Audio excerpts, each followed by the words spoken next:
মহারাজ পাণ্ডু আর তার স্ত্রী মাদ্রির অস্বাভাবিক মৃত্যু মহাভারতের এক আশ্চর্যজনক ঘটনা।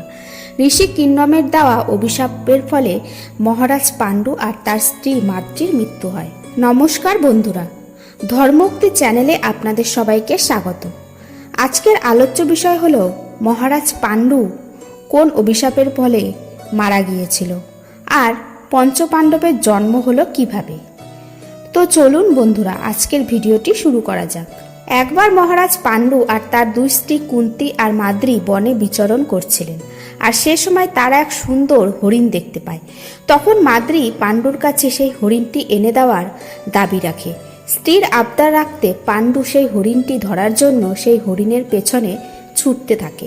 তারপর সেই অরণ্যে নিজেদের সময় দিতে থাকা ঋষি কিংডম আর তার স্ত্রীকে হরিণ ভেবে পাণ্ডু তাদেরকে তীরবিদ্ধ করে। তীর নিক্ষেপ করে তাদের চিৎকার শুনে পাণ্ডু সেখানে গিয়ে দেখে যে ঋষি কিংডম আর তার স্ত্রী তীরবিদ্ধ হয়েছে।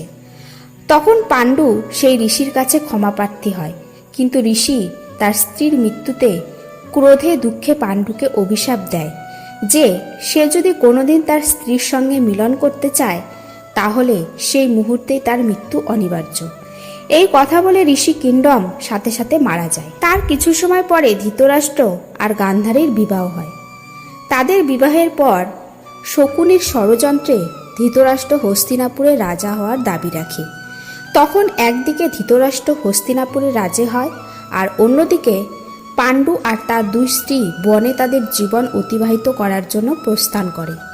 বনে থাকাকালীন একদিন কুন্তী পাণ্ডুকে ঋষি দুর্বাসার দেওয়া সেই বরদানের কথা বলে, আর বলে ঋষি দুর্বাসা তাকে এক মন্ত্র দিয়েছিল যে মন্ত্রের দ্বারা সে যে কোনো দেবতাকে প্রসন্ন করে পুত্র লাভ করতে পারবে। সেই কথা শুনে পাণ্ডু অত্যন্ত খুশি হয় আর কুন্তীকে বলে, তুমি তাহলে যে কোনো দেবতার আহ্বান করে পুত্র প্রাপ্তি করো, যে কিনা কুরুবংশের আধার হবে।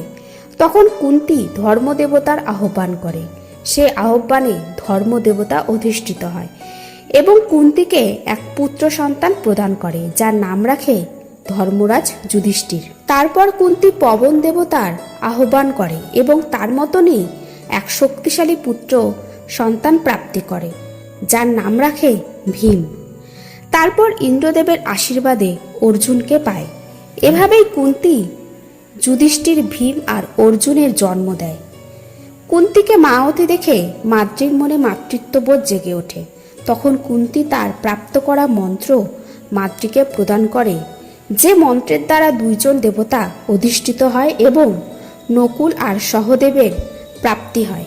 তার কিছু বছর পর একদিন পাণ্ডু আর মাদ্রি পুষ্পবনে যায় এবং একসময় তাদের মধ্যে কামবোধ জেগে ওঠে।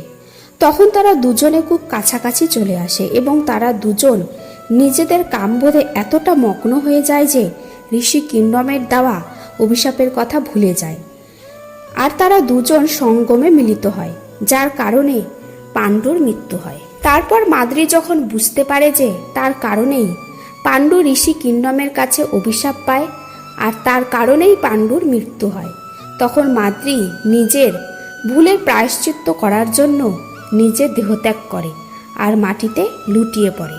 তো বন্ধুরা, এইরকম আরও সুন্দর সুন্দর ভিডিও পেতে চ্যানেলটি সাবস্ক্রাইব করে পাশে থাকবে।